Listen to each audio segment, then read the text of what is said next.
Right, good afternoon, ladies and gentlemen. What I'm going to do, the only difficulty about talking about augmented reality is that there has been so much misinformation out there, and there are so many different levels of knowledge and information out there about augmented. So apologies to any of you who may be experts in the field, but I'm going to start relative at the basics and build up, because I think it's the safest way to get to hopefully a good level of information of what is now possible and what isn't possible with augmented and how it's being used. I think the good news from my perspective is that everything I've heard today about mobile and the best use of mobile is all about engagement. And the really good news and why we've been so interested in augmented for a number of years is that it is an engaging technology, and therefore it is absolutely perfect for mobile. And we're starting to see now the growth of more interactive and more engaging apps. And what I'll do is I'll take you through a brief history of augmented reality on mobile, because that'll put sort of everything in perspective, and then run through a number of case studies, and I've got videos of those case studies which will show you how it's starting to be used by some of the big brands around the world. Okay, just one slide of introduction, nothing more than that, because you probably haven't heard of End-to-End, you may not have done. End-to-End's part of a marketing agency group called HH&S, which have traditionally done DM, sales promotion, the whole gamut of marketing agency work really, business to business as well. End-to-End started about 10 years ago in mobile, in things like mobile gaming, but we got into augmented about 4 years ago, and really we did get into augmented, and we weren't too visionary in this, but we saw it as a mobile technology, and that's why we got into it, that's why we were interested, and I think the good news is for once we were actually right. It will be a mobile technology, but at the moment it's important to say that it is mobile, but it is online. Now obviously we're here to talk about mobile. I just want to put this one place marker in of how it's being used, and you might think this is obvious, but I'll tell you the reason why I put this slide in today, because I had a conference call with one of the biggest European ad agencies 2 weeks ago, and we were talking about something that actually wasn't augmented reality, but what they wanted was absolutely perfectly suited to using augmented reality. So I said to them, well guys, what's your feeling about doing this, this and this, but doing it using augmented reality? Their head of digital said to me, well, hold on, augmented reality is only a mobile technology, isn't it? And I said, well, no, that's not quite true. It's being used, for example, consumer online. It's being used in the events, exhibitions, retail sphere. It's being used in experiential, things like shopping centres and big locations like that. And, of course, it's being used on mobile. And I was very surprised to hear they didn't know that, but so I just wanted to put that place marker in first. But the good news is I'll be talking about mobile today. But there is a whole gamut of other activity that's going on and potential within AR at the moment. So starting off at the basics really. First of all, where can it be used in terms of handsets and devices?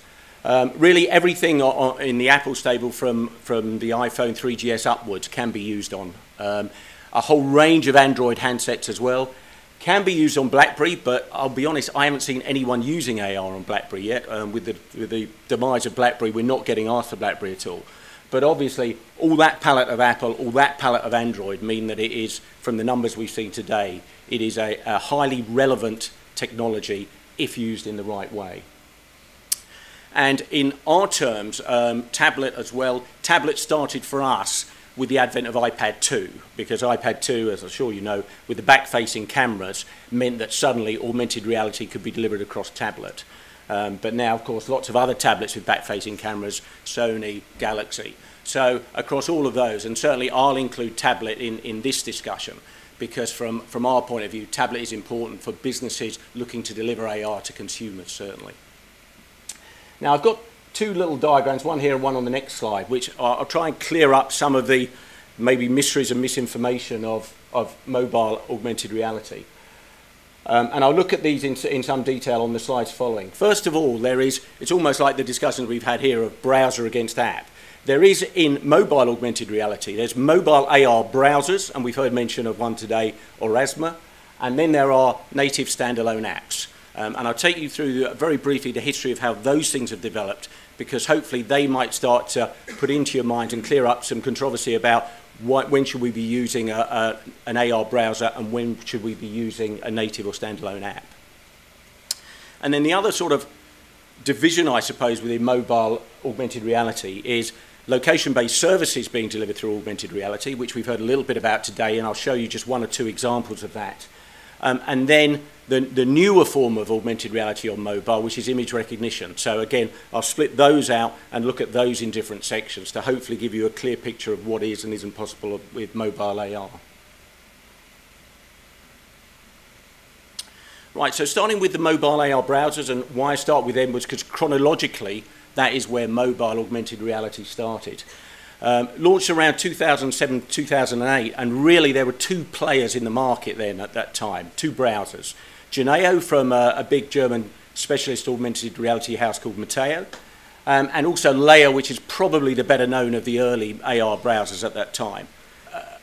A good straightforward example of how a company took their digital content and mobilized it, and really I suppose the ethos of mobile, giving anytime, anywhere access to users in their domain of that sort of digital content. So that's an early example going through mobile AR browsers using location-based services. And then in terms of image recognition and how that functionality came in, that really came about only in August 2010, and it was the launch of Apple's iOS 4.0 that allowed image recognition augmented reality to actually happen. And the first image rec campaign in the UK, I'm proud to say, was one of ours that we did for the Royal Mail. I think the objective that we had from the Royal Mail initially was, when they became aware from us of what the technology could do, the original starting point of the brief was that they wanted to start people looking at stamps in a different way. Obviously, stamps are very much a commodity product, and how could they do that? And obviously, in a very simple way, this technology could start that process to happen for them. What this campaign did have in terms of additional benefits was it had massive internet PR coverage, which, of course, they quite enjoyed as well. But perhaps more importantly, from a marketing perspective, the sales of this stamp collection, when compared to other stamp collections, and we are absolutely told that the only difference in this campaign is against their previous marketing of their previous collections, this generated 300% extra sales from any of their previous stamp collections in the previous 4 or 5 years. And so successful for them, in fact, that we've done a whole load of other stamp collections for them using similar type, simple delivery of video related to the stamps, telling the story of the stamp, of why that stamp had originated. Things like Aardvark Productions, we did a video with Nick Park, Thunderbirds we did with Jerry Anderson, talking about the evolution of Thunderbirds and all that sort of thing. So again, giving a new dimension to stamps and letting consumers start to think a bit differently about the product.